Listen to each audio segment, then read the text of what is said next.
Welcome to It's a Woman's World, a show which discusses any and all topics under the sun that are of interest to women worldwide. Here's Nadia Jordana. Hello, I'm Nadia Jordana, and you're watching It's a Woman's World. Our special guest today is Christina Carleton. She is the Executive Director of Norway House here in Minnesota. Let's go talk to Christina and find out what the programs and initiatives and exciting things they have going on over there at the Norway House. Amalia, welcome to the show. Thank you, Nadia. It's great to be here. It's always great to have you on the show. Thank you. And Ali Naitani. Hello, everybody. So good to be with you all today. Candy Pettiford. Hey, I'm excited, everybody, to see you all. Greetings, greetings. And Beverly Crosby. Always good to see everybody, especially now during the holiday season. So looking forward to hearing Christina's stories. Absolutely. And our special guest is Christina Carleton. Welcome, Christina. Thank you so much. Thank you for having me. Oh, we're so glad that you're here today. And you are Executive Director of the Norway House. And I think what I'll do is allow Amalia Mreno-Damgaard to have the first question and get our discussion going. Well, hello. Thank you, Nadia. I appreciate it. So I happen to know Christina. I think we've known each other for a couple of years now. So I think I know quite a bit about the Norway House. I've been to the Norway House, and there's something really wonderful going on right now that I want her to talk about. But I think it might be a good thing to start with. What is Norway House? And tell us a little bit about yourself and how you became involved with Norway House. Sure. So I guess I'll start a little bit about myself. So I was born in Oslo, and due to my father's career with the diplomatic service, we moved around. So I've lived in about 7 different countries before I eventually landed here in Minnesota. This was his final posting with the Norwegian consulate, and I ended up staying. I fell in love and had 2 children, and now run the Norway House, which is a fairly young organization. It was formed in 2002 as a nonprofit, and with several programs that have evolved throughout the years. It's been so fun to kind of watch it from its infancy, as we say, to toddler stage, and now up and running with a staff of about 8 and many volunteers and wonderful board members that make it all go. But it's been fun to see all the different programs come out of it. And now we have, right now in our gallery, we have the Gingerbread Wonderland, which is a community exhibit and really our annual signature exhibit that we do every year. And it's an opportunity for the community to express their artistic desires through gingerbread. And so anybody that wants to create and make a gingerbread structure is welcome to bring it to Norway House, and we display it in our exhibit. So it's really a Twin Cities community exhibit, and the farthest one that we received this year was all the way from Israel. Somebody had created one there, an 8-year-old girl and her mother, who always flies home to see her mom when she comes to Minnesota, brought it on the airplane, was able to put it together when she came to Norway House, and there it is. It's now in our exhibit. So it's just great to be able to still have these types of exhibits despite COVID, and get people together and have them make something fun, despite not being able to physically be together. So, yeah. Well, Christina, as I was looking at your website, something that caught my eye is it said Norway House is forward thinking. Mm-hmm. And so I'd love to hear more about what does that mean, and when you talk about being forward thinking. And then second question was, you also have a Minnesota Peace Initiative as part of your organization. So could you tell us about those two things? Yeah. Norway House was really, it grew out of the need for a more contemporary view of what Norway and Nordic values stand for today versus how perhaps Norway has been perceived, the lesson, that kind of that more older version of what Norway is. And so for us at Norway House, we really wanted to create an organization that is focusing on, peace building. That is something that Norway, anywhere in the world, we feel we want to have a seat at the table. And Norway and Norwegians have been very good at that. I think despite the population size that we are, we're kind of a little bit of everywhere. And so we wanted to bring that to Minnesota and to Twin Cities and the world, really.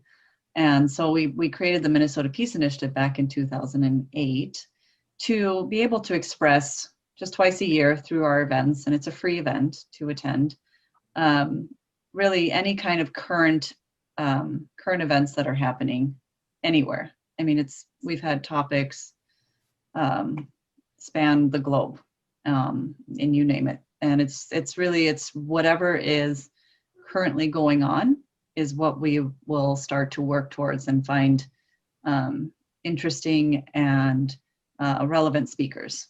And we even, when we could fly them in the past, we would do that. And so I think through our Peace Initiative and even our music, we're able to express kind of that contemporary and forward-looking, ways for having people to think, kind of not just the old traditional version of what you think Norway or Nordic countries are. Well, you brought up what I wanted to talk about was music. I'm a singer, Mm-hmm. and I was saying, they have a music initiative. Tell us a little bit about the music initiative. That sounds interesting. You bring a band in, or have your different kinds of instruments? You play instrument, whatever. Yeah, so the Edvard Grieg Society is what we call it, and it's really it grew out of Edvard Grieg, who's a very well-known composer in Norway, and it's a modern twist of his work. So we've had Finnish, Danish, any Scandinavian countries that we've had over here or done virtual concerts with them. And it's really just a way to get contemporary version of it. So it doesn't have to be necessarily Edvard Grieg related, but it's definitely a modern take of classical music. And we host the concerts. We have string competitions for kids or youth between 18 and 26 that participate every year, and they get scholarships through these competitions. And this year we actually have a piano recital, and we're doing this all online, and it's for younger children. Anybody can participate and submit a video of you playing the piano at home.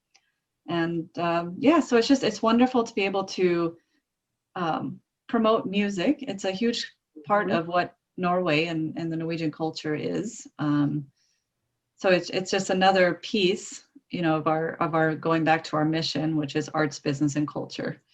And I think and that's kind of what we do through the music initiative as well. I've got to stop you. You said you had 2 children. Do they play an instrument or anything? Yeah, we've done piano.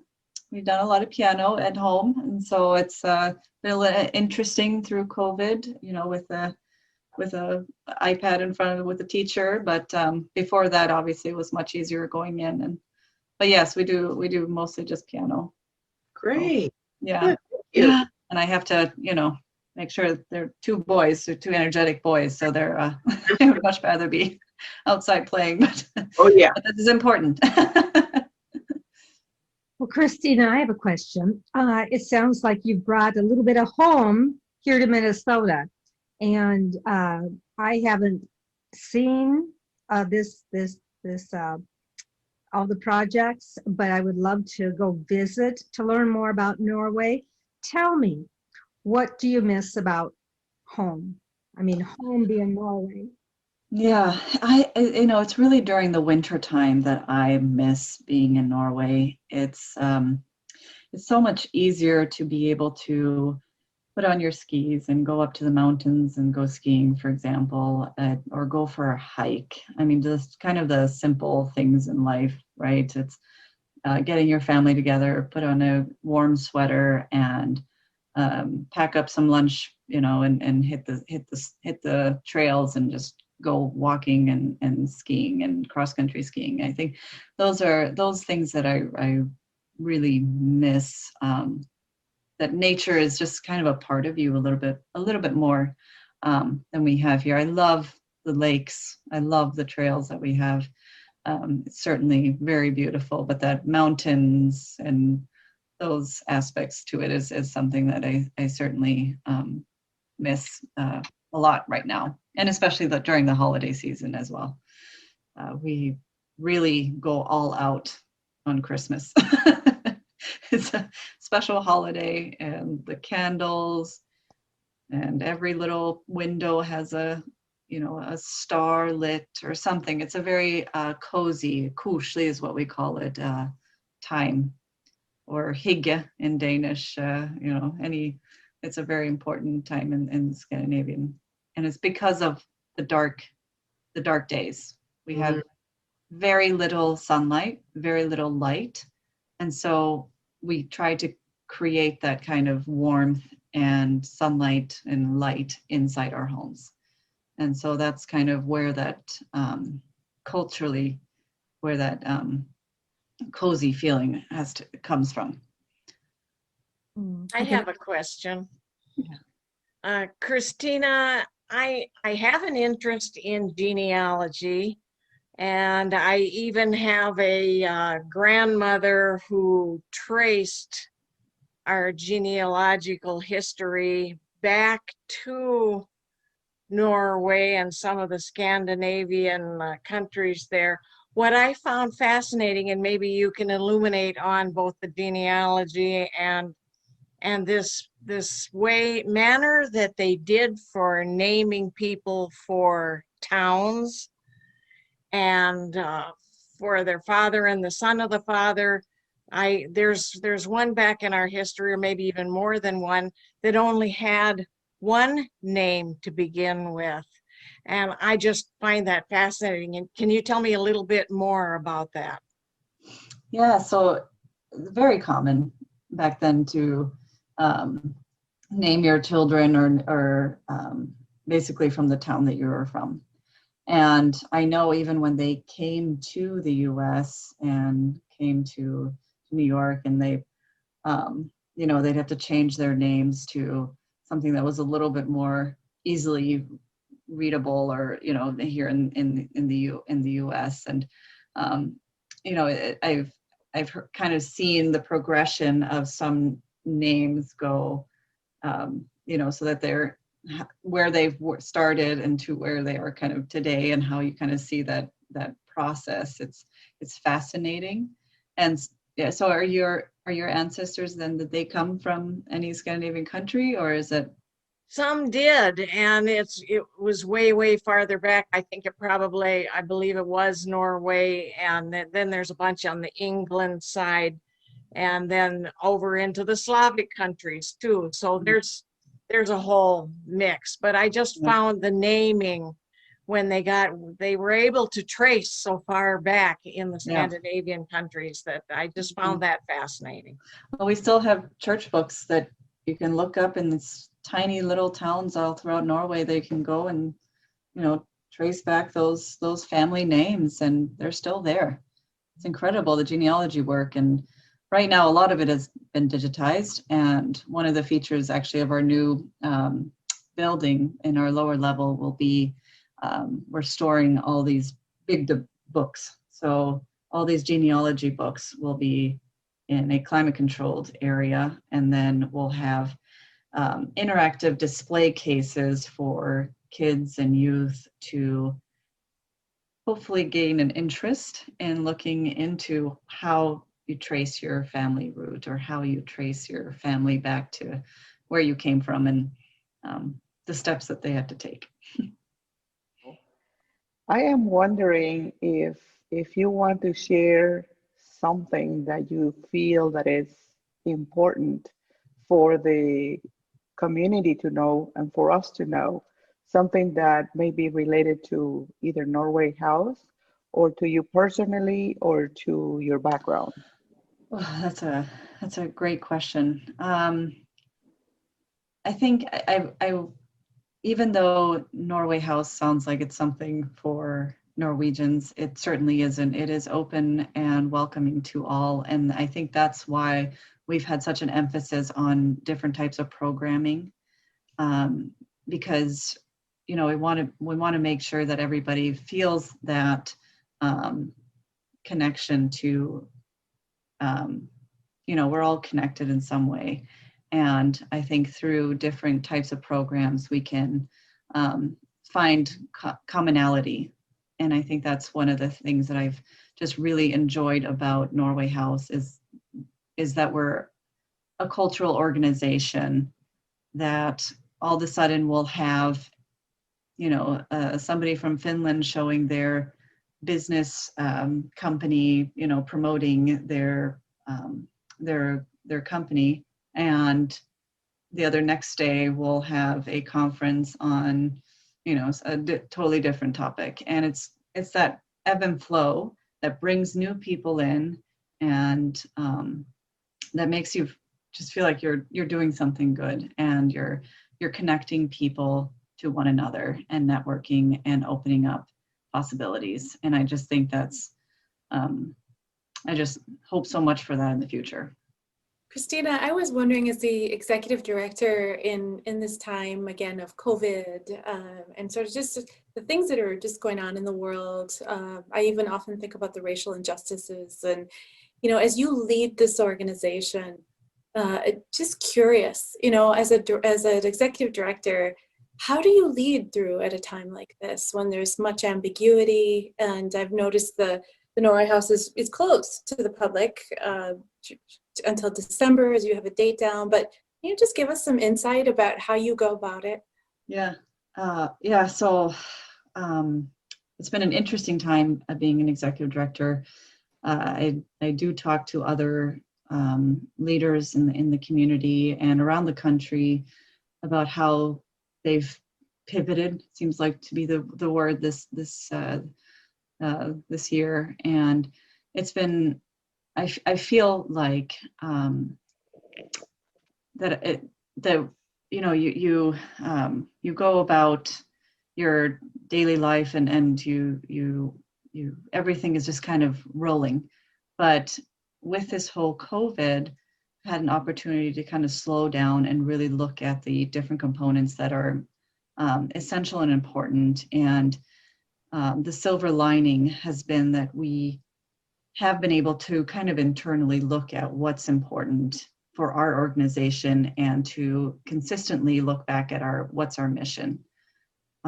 So I think it's been gratifying for us to really look at our programs, our exhibits, how we are diverse as an organization, bringing more diversity onto our board, even for our staff, that we continue to open ourselves to other organizations and partners, and so it's all those components, especially everything that's happened this year, have been on the forefront of everything we do. It's absolutely, it's something I think about daily, and and I'm proud to be from a country that, you know, Norway is a very forward-thinking place, and we want to make sure that we emulate that here in our organization. Well, I have two questions to ask you. When was the last time you were there in Norway and your family? And also, what is the future? What future do you see for the Norway House? Two Great questions. questions. Great questions. I was there exactly a year ago. Ah, Yes, I was there for Norway House. Actually having meetings with the American embassy in Oslo at the time. And I have tons of family and friends there, so it's nice to kind of catch them at the side. I have a confession. My mother lives in Sweden. I love Sweden. I love Sweden. I do too. She lives in southern Sweden. They retired there. My mother's still there, so she's so I try to swing by to see her, and then I have a second. I have 3 half brothers in Denmark, so I kind of hop from the 3 different Scandinavian countries, well represented, and all, and then I have a sister in Amsterdam, so I kind of see her too on my way. All those places you've mentioned, I was a flight attendant. I've been there. So Yeah. Sweden is my favorite. Yeah. So, yeah. So to your second question about Future. the future of Norway House. Yeah. So we have a big expansion going on right now. Just kind of completing it. Actually, we're hoping to break ground next year. So it's been very interesting to not only be in a capital campaign during a pandemic, but also building a building, 16,000 square foot building. So we're hoping to, it's going strong and it's going really well. And we're hoping to break ground here in March of next year and open to the public summer of 2022. Which hopefully by then we will be all good and people will want to get together and Yeah, and can get together. And if we can get together, yes. So I hope our Norway House will become, along with our Nordic partners, we have the Swedish Institute just 5 minutes away, and the Danish Institute not very far away either. So kind of becoming this Nordic hub of cultural centers and putting a place on the map for Minneapolis in the world, especially here in North America. Christina, when I think of Norway, I think of Norwegian pastries, and I can smell them coming out of that nice hot oven. Share with us some of your favorites. Right now, I mean, right now it's hard to be here without those smells in the cafes and so forth. But I try to emulate that in my home. So some of my favorite kanel, in English, cinnamon buns. They're so yummy, so good. There's skillingsboller, which is a very common one throughout the year. I don't know if you're familiar with any of these, but bread and buns are very popular in Norway and in Scandinavian countries, and there's just so good. I don't know what it is about the flour or the butter. They're just, the way they make their bread is phenomenal. I agree. Yeah. Being married to a Scandinavian, you know, I've been exposed to a lot of this. Having been to Denmark and Scandinavia, Denmark at least 20 times during the time that I've been married.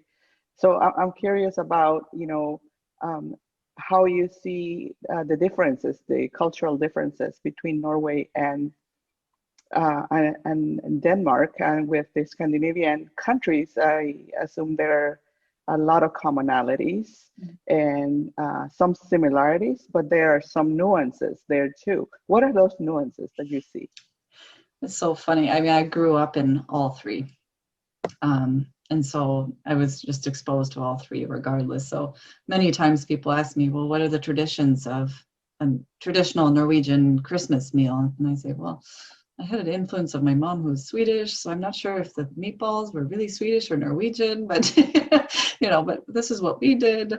But it's I think one of the commonalities is that every single country claims the Lefse, claims the Vikings, claims that claims the best chocolate.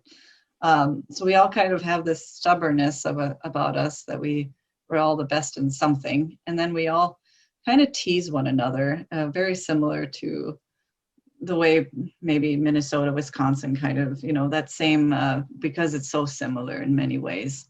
But you do see there are differences, and especially when it comes to the different the holiday season, you'll see in Sweden it's common to have a lunch. On Christmas Eve you have the lunch, and in Norway you kind of have the dinner. And so I mean you see little differences like that you wouldn't maybe see in other places, but there are a lot of similarities, certainly.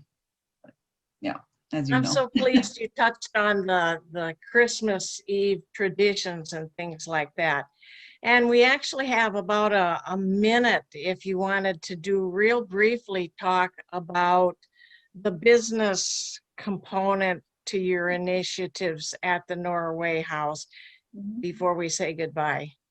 Yes, perfect. I'm glad you brought that up because I hadn't had a chance to talk about that. So that is a new program that it's always been a part of our mission, but we never really had an opportunity to have it kind of get its feet off the ground. So during the pandemic, we were able to hire someone 30% time to really get its legs off its feet. And we put together an executive committee for the BARN program, is what we call it, the Business Accelerated Resource Network. And we are currently working with 3 different companies in kind of a beta pilot test right now.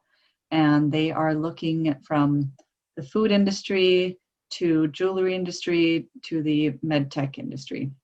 And so they're looking to get into the US market. And so we have mentors who this is a program, it's for free for them to use. And they basically mentor them to get into the market in whichever area you may be in.